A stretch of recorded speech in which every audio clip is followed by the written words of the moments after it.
And then something happened that no one had ever expected. I don't save the day. I don't fly off into the sunset. And I don't get the girl. I'm going home. The guy who spent his whole life told he was bad, the one everyone feared, surrendered voluntarily? And do you think that was it? Well, you need to trust me on this one. There's a whole army out there of characters that actually should have crashed out hard.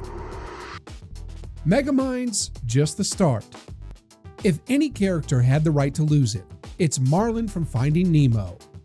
The guy literally watched his wife and hundreds of unborn kids get eaten in front of him, and he still woke up the next day trying to be a dad. There. It's okay, Daddy's here. Daddy's got you. That's not just pain, that's nightmare-level trauma. Most characters would have gone full villain mode after something like that. But nope, not Marlin. Instead of turning evil, he turned careful. His fear became his way of loving. Right, you kid. Where'd you go? Where'd you go? Dad, can I go play too? Can I? I would feel better if you go play over on the sponge beds. He wasn't necessarily trying to control Nemo's life because he was power hungry. He was scared. And can we blame the man? I mean, he had every right to be scared. The ocean already took everything from him once, and he wasn't about to let it happen again. That's the crazy part about his character. He could have easily become the villain of his own story, the overbearing parent who cages their kid out of fear. We've seen it before in darker movies. Fear turns people cold. But Marlin actually never stops caring. Even when he's wrong, it's always from a place of love.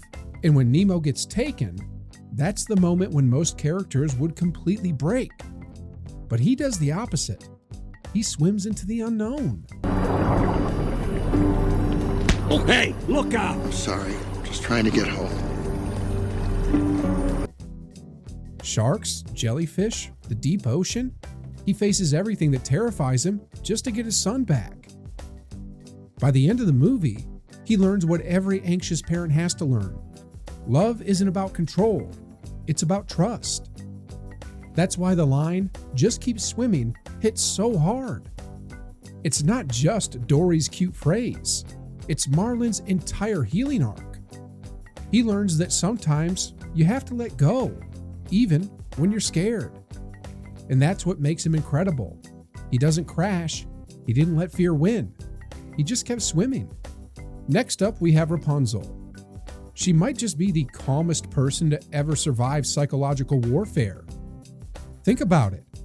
This girl was kidnapped as a baby, locked in a tower for 18 years, and manipulated every single day by the woman who pretended to love her. Mother Gothel didn't just keep her trapped, she messed with her head. Hard.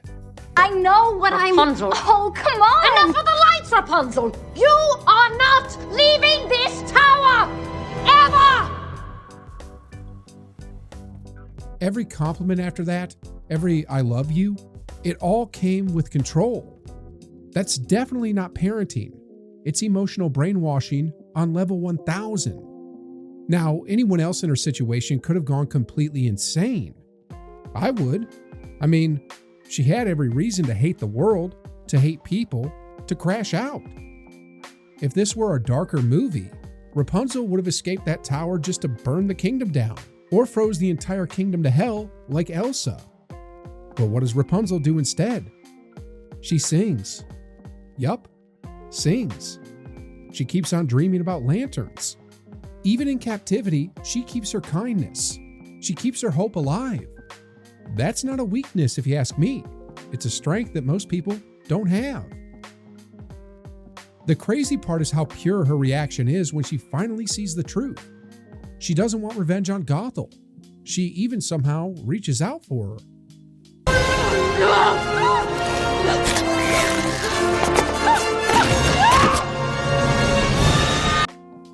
The girl's been lied to her whole life, but the moment she realizes it, she doesn't break. she actually takes back her life without letting hate define her. She just wants her freedom. She's done being controlled. She's done living small. And even after everything, she doesn't turn into her abuser. That's what makes her special. She turns pain into light, literally. Now let's talk about the genie from Aladdin. He is easily one of the most unfairly treated characters in Disney history ever. I mean, this guy is basically a god trapped in a tiny metal lamp, forced to serve whoever rubs it. That alone sounds terrible. Centuries of being ordered around, tricked, used, and tossed aside like some tool. That's not just imprisonment, that's identity theft. On the highest possible level. He's the most powerful being in the story, yet he has the least freedom. It's wild because Genie could have been the perfect villain origin story. Someone that powerful treated that badly could have crashed. He could have turned the world upside down just to prove he mattered. We've seen it happen. Look at Jafar, who gets a fraction of Genie's power and instantly loses his mind. But Genie? He doesn't let bitterness win. Instead, he makes jokes. He sings. He entertains. Rockman, haven't seen you in a few millennia. Give me some tassel. Yeah, yo, yo. Provisos? He turns centuries of pain into humor and heart. That's what makes his character so amazing. Genie chooses joy. When he meets Aladdin, he could have manipulated him, like every villain before him would have done. But he doesn't. He helps the kid. He teaches him about honesty, about being himself, about freedom. And no, it's not a master-slave relationship. It's a friendship. That's huge for a character who's been enslaved his entire existence. When Aladdin finally sets him free, Genie doesn't just celebrate for himself. He celebrates for both of them. Me too, Al. No matter what anybody says, you'll always be a prince to me. That's the moment you realize he was never just comic relief. He was the true heart of the story. He's proof that power means nothing without compassion. The truth is, Genie had every reason to crash out, to hate everyone who ever trapped him. But he didn't. He kept his spirit intact, his humor alive, and his kindness strong.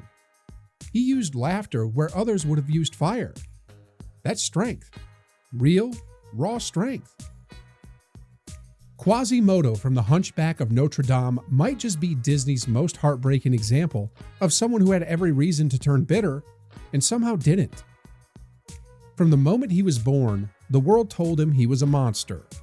His mother was killed right in front of him.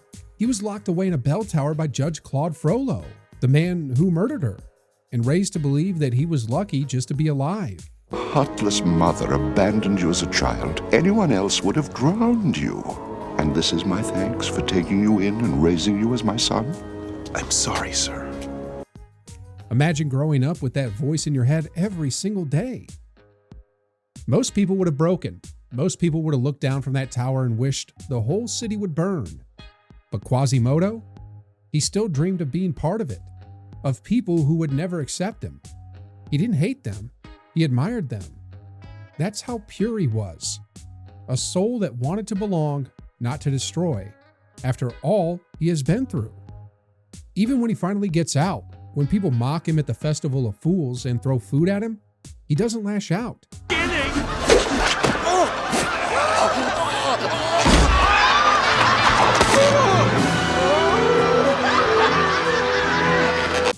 He cries, he's hurt, but he doesn't turn dark. After that, he still believes there's good in people because of the one person who showed him kindness, Esmeralda. And instead of wanting revenge when she's hunted and hated, he risks everything to save her. That moment in the cathedral, holding her high and shouting,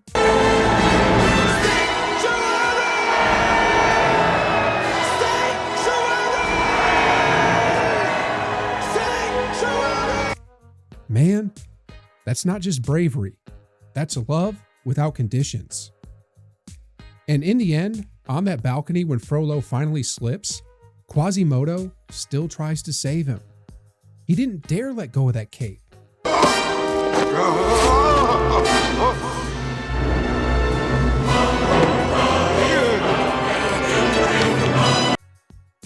The one man who ruined his life, burned his mother to death, abused him, lied to him, and nearly killed his only friend. He still reaches out. But luckily, during Frollo's final moments, he realizes that stone can talk. One of the most iconic villain deaths in Disney history, if you ask me. Quasimodo never gets the girl. He even never gets his happy ending, actually, and yet he stays gentle. He forgives the world that never forgave him. That's what makes him one of the greatest examples of inner strength Disney's ever created. He had every reason to crash out, but his heart just refused to. Megara, or just Meg from Hercules. Now that's a woman who had every reason to give up on love, life, and literally everyone around her. Her story starts off with heartbreak. She sells her soul to Hades to save her boyfriend's life. And what does the guy do? He dumps her for another girl. Into this jam in the first place, isn't it? You sold your soul to me to save your boyfriend's life. And how does this creep thank you? By running off with some babe. He hurt you real bad, didn't he, Meg, huh? Honestly, I wouldn't blame her if she became the villain after that. But Meg? Well, she doesn't turn bitter. At least, not really. She becomes guarded, sarcastic, and independent. Yes, but not evil. She hides behind that tough, snarky personality because she's terrified of being hurt again.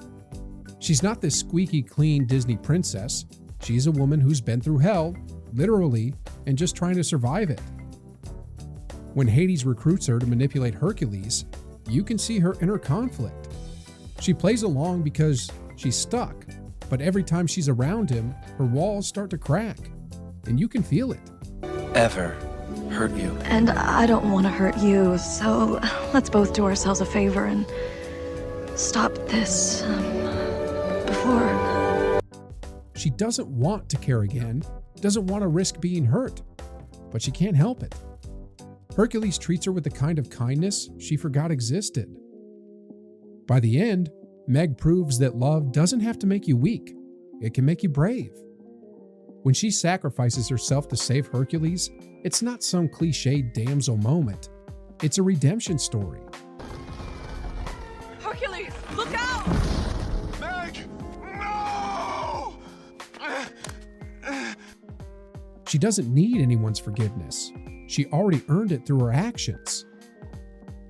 What's powerful about Meg is that she turns her pain into purpose. She was used, betrayed, and emotionally wrecked, yet she still found the courage to love again. That's not naive if you ask me. That's brave.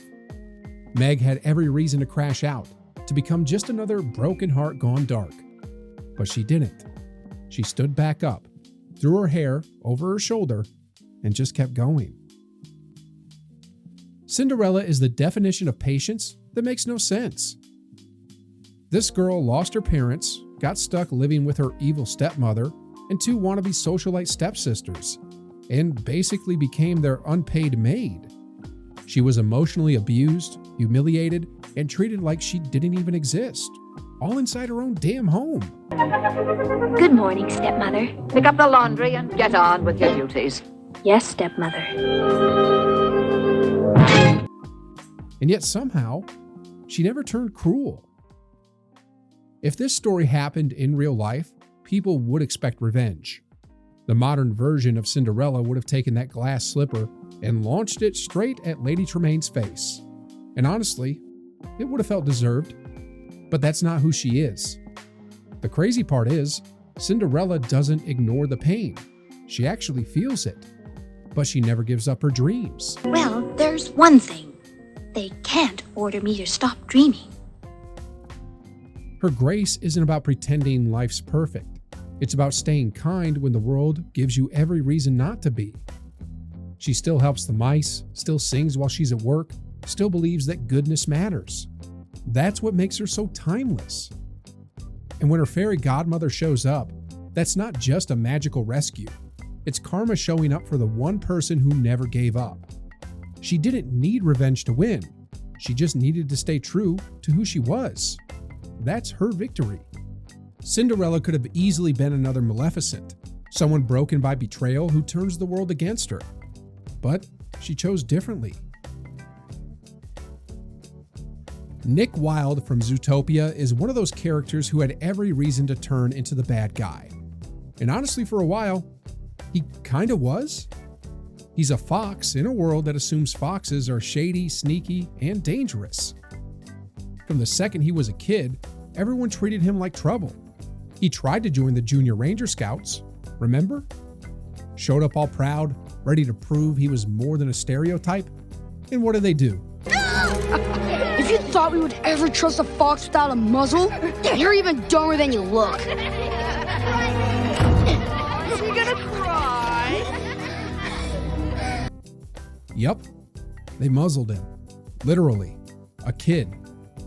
I guess people weren't lying when they say this movie shows us a perfect example of racism between races, because damn, Nick went through a lot when he was a child back then. Some kids can be so heartless. Nick leaned into the role just enough to survive. He turned sarcasm into armor. He decides to live up to the stereotype instead of fighting it. If the world's only gonna see a fox as shifty and untrustworthy, there's no point in trying to be anything else. Nick, you are so much more than that. Just like he says, if the world's going to treat me like a con artist, he figured I might as well be the best one out there. Honestly, most people would have crashed by now. Instead of becoming a monster, Nick became exactly what everyone wanted him to be. But when Judy enters his life, she doesn't just challenge the system, she challenges him. You liar! It's called a hustle, sweetheart. And I'm not the liar. He is. Okay, at first he maybe mocks her for trying to make a difference, but deep down, you can tell he actually respects her for it. You can see he wants to believe in something good again. He just doesn't think it's possible. Watching Nick slowly start to trust her is one of the most powerful things Disney's ever written. He doesn't get some dramatic redemption speech, he just quietly starts caring again. No.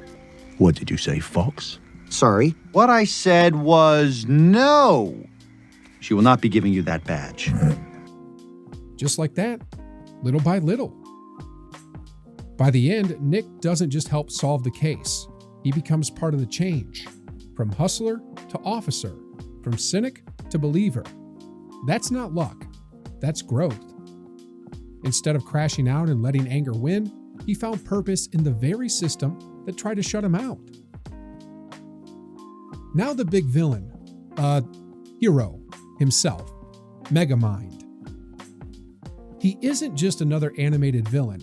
He's a whole thesis on what happens when society gives up on someone too soon.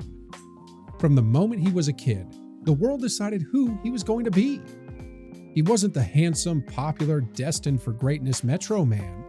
Not even just a regular human being living in Metro City. Nope. He was this weird blue kid who broke things, got blamed for everything, and was laughed at just for existing. No matter how hard I tried, I was always the odd man out, the last one picked, the screw-up, the black sheep, the bad boy. And when everyone keeps telling you you're the bad guy, eventually you start to believe it. That's how Megamind became the villain. Not out of hatred, out of exhaustion. He played the part because it was the only role left for him. Created by society. But then, the unthinkable happens. He actually wins. Metro Man is gone, the city is his, and for the first time in his life, he gets what he thought he wanted. But instead of victory, he feels nothing. Just silence. Just think about it. We have it all. Yet we have nothing. Because without someone to fight, without someone to prove himself against, his entire identity collapses. This is where most villains would have probably doubled down. Destroy more cities, build bigger weapons, and sink deeper into the chaos. But Megamind does something different. He starts to think, he starts to feel. So we took him for granted, maybe We never really know how good we have it until it's gone. We miss you, Metro Man. I miss you. He realizes that what he really wanted all along wasn't control, it was connection. That's why his relationship with Roxanne changes everything. She doesn't see a monster, she sees the person underneath all that blue. And that's what finally flips the switch. When Megamind decides to protect Metro City, the same city that feared him, it's not about redemption points. It's about becoming who he always could have been if someone had just believed in him. The hero. He had every reason to crash out, to live up to the world's worst expectations, to become the villain everyone wanted him to be. But instead, he rewrote the definition of bad guy. When you look at these characters side by side, you start to notice something deeper.